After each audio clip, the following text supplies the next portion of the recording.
नमस्कार, स्वागत है आप सभी का। आप देख रहे हैं भारत 24। मैं हूं आपके साथ पूर्णिमा मिश्रा और आइए देश और दुनिया की उन तमाम अहम खबरों पर नजर डाल लेते हैं जिनसे सीधा सरोकार आपका है और शुरुआत करते हैं वंदे भारत।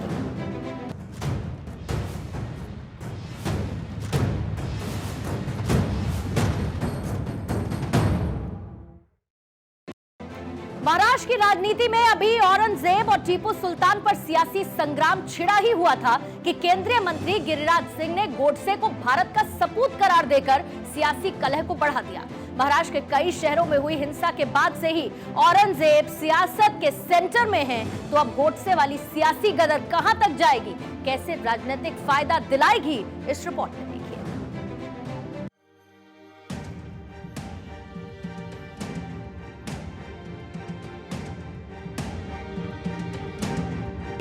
महाराष्ट्र की सियासी लड़ाई गोडसे औरंगजेब पर आई। गिरिराज का गोडसे प्यार, बढ़ गई सियासी तकरार। 24 की चाल, सपूत पर पॉलिटिकल उबाल। अगर गांधी के हत्यारा हैं तो गोडसे भारत के सपूत भी हैं। वही भारत में ही पैदा लिया है। औरंगजेब और बाबर की तरह आक्रांता नहीं है और जिसको बाबर का औलाद कहलाने में खुशी महसूस होता है वो कम से कम भारत माता का सही सपूत नहीं हो सकता। सुना अपने देश के पंचायती राज मंत्री ने गोडसे पर क्या कहा। वो कह रहे हैं कि गोडसे भारत के सपूत है। जी हाँ, सही सुना आपने। जिस गोडसे ने गांधी जी की हत्या की वो गिरिराज की नजर में भारत के सपूत यानी कि काबिल बेटे हैं। जिस गोडसे पर पहले भी सियासी गदर बच चुका है उसे माहौल देखकर फिर से मैदान में इस्तेमाल किया है गिरिराज सिंह ने। तर्क दिया कि गोडसे भारत में ही पैदा हुए हैं। औरंगजेब और बाबर की तरह आक्रांता यानी कि बाहर से आकर भारत पर हमला करने वाले नहीं। सियासत में जो बातें सीधे सीधे नहीं कही जाती उन्हें कहने के लिए ऐसे किरदारों की कहानियों को जिंदा कर दिया जाता है। और गिरिराज के निशाने पर इस बार कौन था, किसके लिए उन्होंने ये सब कहा, ये सब किसी से छिपा नहीं है। बयान सामने आया तो सियासी बवाल मच गया। कपिल सिब्बल ने तो यहाँ तक कह दिया कि अगर गोडसे गिरिराज की नजर में सपूत है तो निर्भया के हत्यारे भी सपूत। तो बीजेपी तो थी नहीं वहां, ठीक है ना, आरएसएस ही केवल थी। लेकिन बीजेपी की मंशा तो वही आरएसएस की मंशा है ना। तो जो आरएसएस गांधी जी के साथ नहीं चले, जो आरएसएस अंग्रेजों के साथ उन्होंने समझौता किया, हाँ, और अंग्रेज को ये जाकर कहा कि हम आपकी मदद करेंगे, वो आरएसएस कैसे मान सकता है गांधी जी को। तो ये जो मानसिकता है, जो सोच है, ये वही सोच है जो गांधी जी के आचरणों के खिलाफ है और इसी सोच के साथ ही ये अपनी राजनीति कर रहे हैं। क्योंकि उसका परिणाम क्या हुआ, भारतीय जनता पार्टी की सरकार बनी केंद्र के अंदर, तो जितना रोकेंगे, जितना विरोध करेंगे, उतनी मजबूती और उतनी ताकत से, दोगुनी ताकत से भारतीय जनता पार्टी आएगी। My reaction is total rejection of what Giriraj Singh says. He has made a communal statement. He has praised a person who killed the father of the nation, Mahatma Gandhi. Giriraj का गोडसे प्रेम छलका तो छत्तीसगढ़ में, लेकिन इसके तार महाराष्ट्र में छिड़ी महाभारत से जुड़े हैं, जहां पहले ही औरंगजेब और टीपू सुल्तान पर जंग जारी है। सियासी कला की शुरुआत तब हुई थी जब महाराष्ट्र के कई शहरों में हुई हिंसा का जिक्र करते हुए डेप्यूटी सीएम देवेंद्र फडणवीस ने कहा था कि राज्य में अचानक औरंगजेब की औलाद ने जन्म ले लिया है। इसी पर एआईएमआईएम चीफ असदुद्दीन ओवैसी ने पलटवार करते हुए कहा था कि गोडसे की औलाद कौन है।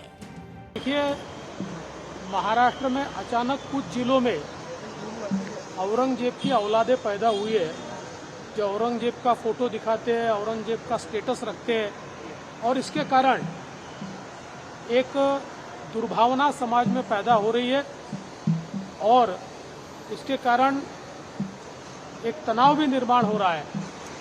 सवाल ये उठता है कि अचानक इतने औरंगजेब के औलादें कहां से पैदा हुई, इसके पीछे कौन है, इसका असली मालिक कौन है ये भी हम ढूंढ के निकालेंगे। ये नहीं, फोटो नहीं रखना। महाराष्ट्र के होम मिनिस्टर देवेंद्र फडणवीस बोले ये औरंगजेब की औलाद। अच्छा, आपको पूरे मालूम कौन किसकी औलाद है? आपको मालूम? मेरे को नहीं मालूम था, इतने एक्सपर्ट है आप। तो फिर ये गोडसे की औलाद कौन है, बोलो हमको। ये आपटे की औलाद कौन है, हमको बोलो। गिरिराज सिंह का गोडसे पर बयान सियासी माहौल तो गर्मा ही रहा है। विपक्ष को फिर से राजनीतिक तुष्टीकरण का मौका भी दे रहा है। वैसे तो बीजेपी गांधी जी की राह पर चलने की बात करती है, लेकिन गिरिराज सिंह ने गोडसे को सपूत बताकर उस बहस को, उस राजनीतिक सोच को हवा दे दी है जिसमें गोडसे, औरंगजेब, टीपू सुल्तान जैसे किरदारों का इस्तेमाल कर विचारों के साथ वोटों की गोलबंदी निशाने पर होती है। फिलहाल तो निशाने पर गिरिराज है और उनका गोडसे का भारत सपूत वाला प्यार भी। Bureau report, Bharat 24। 2024 के लोकसभा चुनाव के लिए अभी से मोहरे सेट करने की सियासी तैयारी तेज हो गई है। नीतीश कुमार के बैनर तले ये फिल्म रिलीज करने का प्लान विपक्ष बना रहा है। 23 जून को विपक्षी दलों की मीटिंग में मंथन के बाद विपक्षी एकता का खाका खींचने की कोशिश की जा रही है, तो तमाम ऐसे समीकरण भी बनते जा रहे हैं जो अभी से विपक्ष के सियासी अभियान पर बड़े सवाल खड़े करते हैं।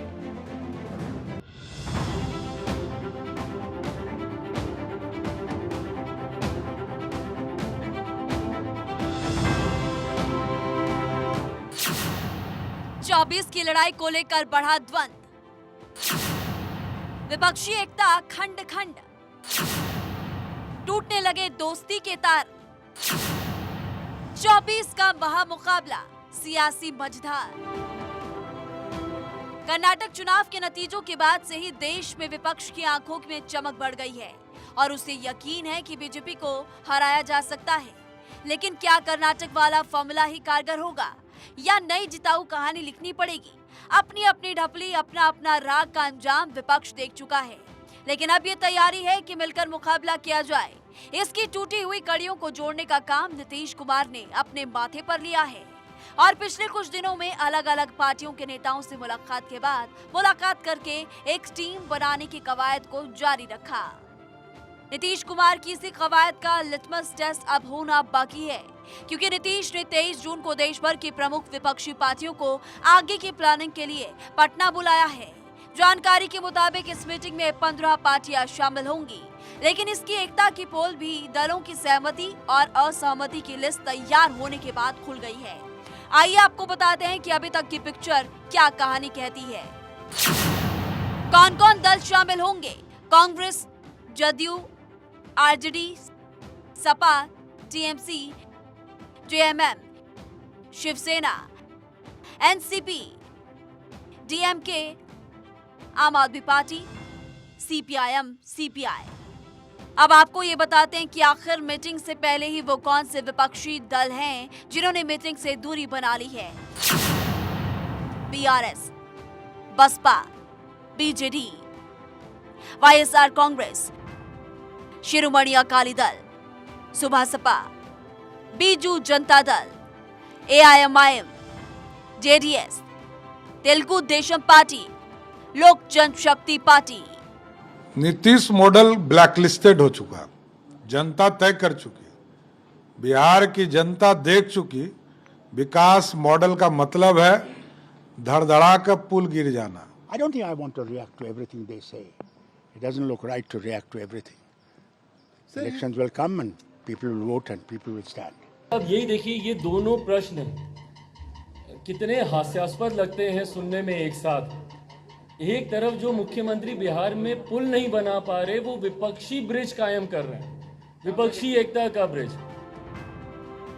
कहा जाता है कि विपक्ष की बैठक का उद्देश्य कम से कम 450 सीटों पर एकता दिखाने और बीजेपी के खिलाफ एक साझा उम्मीदवार खड़ा करना है। इसमें मुख्य रूप से यूपी की 80, बिहार की 40, बंगाल की 42, महाराष्ट्र की 48, दिल्ली की 7, पंजाब की 13 और झारखंड की 14 लोकसभा सीटों पर फोकस करने का प्लान है। लेकिन खास बात तो ये है कि इनमें कई राज्यों में ही विपक्ष की पार्टियां अलग अलग कारणों से नीतीश की इस मीटिंग से दूरी बना रही है। इन विपक्षी पार्टियों के राज्यों में अपने हित हैं तो कहीं कहीं विपक्ष की ही दूसरी पार्टियों से टकराव भी। ऐसे में नीतीश ने गणित बैठाने के लिए अब तक जितनी भी गणेश परिक्रमा की है वो कितना रंग जमा पाएगी, उस पर एक बड़ा सवाल है। Bureau report, Bharat 24।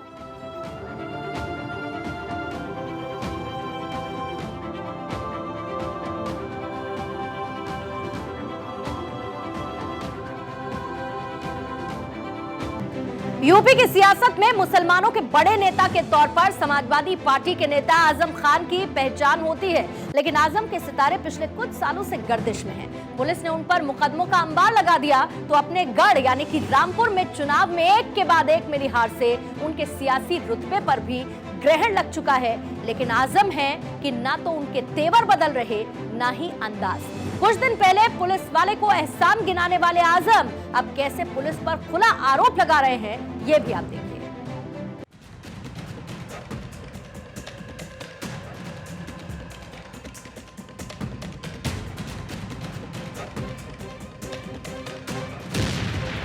आजम खान है कि मानते नहीं।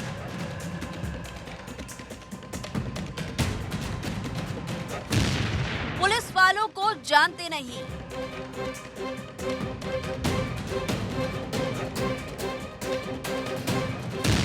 आजम की खाकी पर जहरीली जुबान।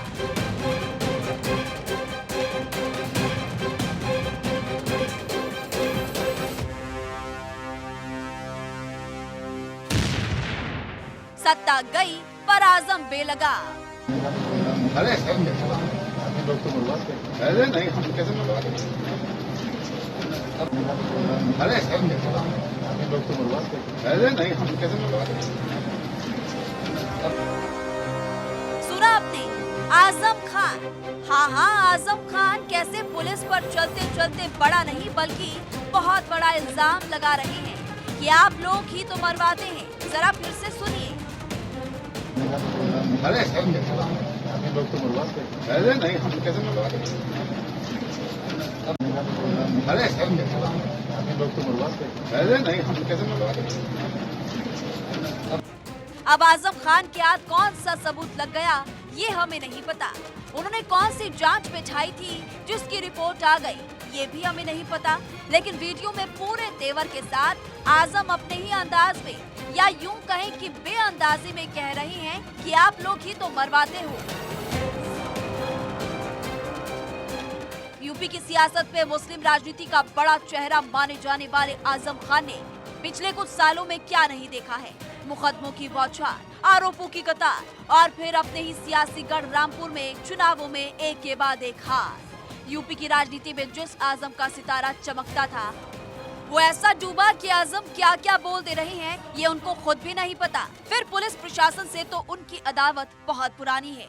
खाकी वर्दी वाले तो आजम को फूटी आंख नहीं सुहाते, लिहाजा जिस मामले में मौका मिलता है अपनी भड़ास जरूर निकाल देते हैं। यूपी में जिस तरह से अतीक अशरफ की हत्या हुई, फिर भरे कोर्ट रूम में संजीव जीवा को कोर्ट में मौत के घाट उतार दिया गया, उसके बाद से पुलिस वाले सवालों के घेरे में है। फिर आजम खान कहां पीछे रहने वाले थे, मौका मिलते ही शुरू कर दी बेअंदाजी। और पुलिस वाले क्या कह रहे हैं एक बार आप ये भी सुनिए। अरे लोग तो मुलवाते हैं। अरे नहीं, हम कैसे मुलवाते हैं? अरे लोग तो मुलवाते हैं। अरे नहीं, हम कैसे मुलवाते हैं?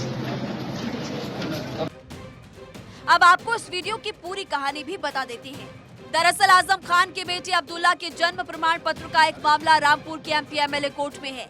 इसी की सुनवाई के लिए आजम कोर्ट पहुंचे थे, लेकिन जब आजम ने देखा कि कोर्ट में सुरक्षा के लिए भारी पुलिस बल लगा हुआ है तो आजम आतन पुलिस पर तंज कसने से चूके नहीं और कह दिया कि आप लोग ही तो मरवाते हो। हालांकि उनके इतना कहने पर ही ड्यूटी पर तैनात इंस्पेक्टर गजेंद्र त्यागी ने उन्हें जवाब दिया और कहा, हम कैसे मरवा देंगे। अरे लोग तो मुलवाते हैं। अरे नहीं, हम कैसे मुलवाते हैं? अरे लोग तो मरवाते हैं। अरे नहीं, हम कैसे मरवाते? पुलिस वालों से बात करने का आजम का ये तेवर नया नहीं है। जब उनकी पार्टी की हुकूमत थी तब भी वो अपने आगे पुलिस प्रशासन को कुछ भी नहीं समझते थे, और अब सत्ता नहीं है तब भी उनकी ये बेअंदाजी बदल नहीं रही। अब से कुछ दिन पहले का ये वीडियो देखिए, जिसमें वो सीओ सिटी अनुज चौधरी को अपनी सरकार का एहसान याद दिला रहे थे। इस सड़क पर कुछ चलेगा नहीं।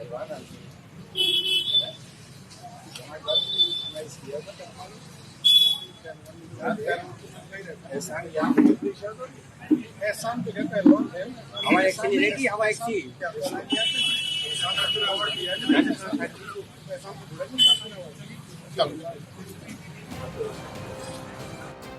ये दोनों वीडियो बताने के लिए काफी है कि आजम खान की पुलिस से ये खटास कितनी गहरी है।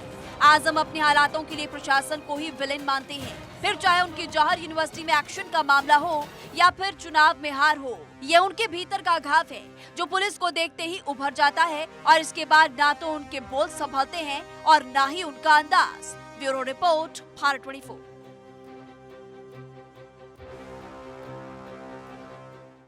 अमेरिका के पूर्व राष्ट्रपति डोनाल्ड ट्रंप के खिलाफ सीक्रेट डॉक्यूमेंट केस में लगाए गए 37 आरोप अब पब्लिक कर दिए गए। इन आरोपों में कई चौंकाने वाले खुलासे हुए। बताया जा रहा है कि ट्रंप ने न्यूक्लियर सीक्रेट से जुड़ी हुई फाइलें अपने घर के स्टोर और बाथरूम में छिपाकर रखी थी। तो आखिर क्या है ट्रंप का फाइल कांड, ये भी आप देखिए।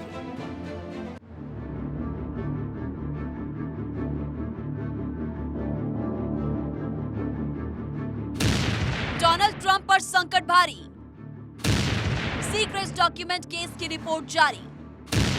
खुफिया फाइलों का ट्रंप ने ये क्या किया? दाग मिटाने को डॉक्यूमेंट स्टोर शावर में छिपा दिया। अमेरिका के पूर्व राष्ट्रपति डोनाल्ड ट्रंप का विवादों से पुराना नाता है। एक बवाल से ट्रंप बचकर निकलते नहीं कि दूसरा उनके इंतजार में खड़ा होता है, लेकिन इस बार उनकी मुश्किल बढ़ गई है। ट्रंप के उन कारनामों की पूरी पोल अब पब्लिक कर दी गई है, जिसमें वो चौंकाने वाले खुलासे हुए हैं, जिन्हें सुनकर आप भी हैरान रह जाएंगे।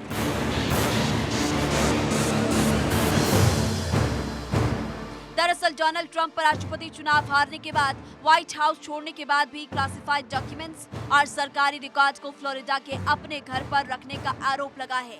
उन पर ऐसे सैकड़ों क्लासिफाइड डॉक्यूमेंट्स को गलत तरीके से स्टोर करने का आरोप लगाया गया, जिसमें यूएस न्यूक्लियर सीक्रेट्स और मिलिट्री प्लान्स की पूरी डिटेल थी। डोनाल्ड ट्रंप के खिलाफ सीक्रेट डॉक्यूमेंट्स के इसी केस में उन पर लगाए गए 37 आरोप अब पब्लिक कर दिए गए हैं। उनमें से जो बड़े आरोप है वो हम आपको बताते हैं। यूएस न्यूक्लियर सीक्रेट्स की फाइलें शावर में रखी, क्लासिफाइड डॉक्यूमेंट्स को शेयर किया गया, क्लासिफाइड डॉक्यूमेंट्स की जमाखोरी की, डॉक्यूमेंट्स को छिपाने नष्ट करने का प्रयास किया, डॉक्यूमेंट्स को एक जगह से दूसरी जगह ले जाया गया। रिपोर्ट में बताया गया कि ट्रंप ने राष्ट्रीय सुरक्षा से जुड़े क्लासिफाइड डॉक्यूमेंट्स को शावर रूम में रखा, कुछ फाइलों को एक वॉशरूम, ऑफिस स्पेस और उनके बेडरूम में भी रखा। ट्रंप ने अपने फ्लोरिडा क्लब के वॉशरूम और शावर में इन गोपनीय दस्तावेजों को जमा किया था। इन फाइल्स में रक्षा और हथियारों की क्षमता, अमेरिकी परमाणु कार्यक्रम और अमेरिका और उसके सहयोगी की मिलिट्री ऑपरेशंस की कमजोरियों के बारे में जानकारी शामिल थी। आरोप तो ये भी है कि डोनाल्ड ट्रंप ने 2 बार इन डॉक्यूमेंट्स को दूसरों को भी दिखाया। इसके अलावा ट्रंप पर यह भी आरोप है कि ट्रंप ने दस्तावेजों को वकीलों और FBI एजेंट से छिपाने के लिए ट्रांसफर करने के लिए कहा। ये सारा मामला फ्लोरिडा में ट्रंप के घर मार-ए-लागो से जुड़ा है, जहां से पिछले लगभग 13,000 डॉक्यूमेंट जब्त किए गए थे। दूसरी तरफ ट्रंप तमाम आरोपों से इनकार कर रहे हैं, लेकिन नेशनल सिक्योरिटी से जुड़े ये ऐसे आरोप हैं जिसमें अब बड़ी सजा भी तय है। Bureau report, Bharat 24।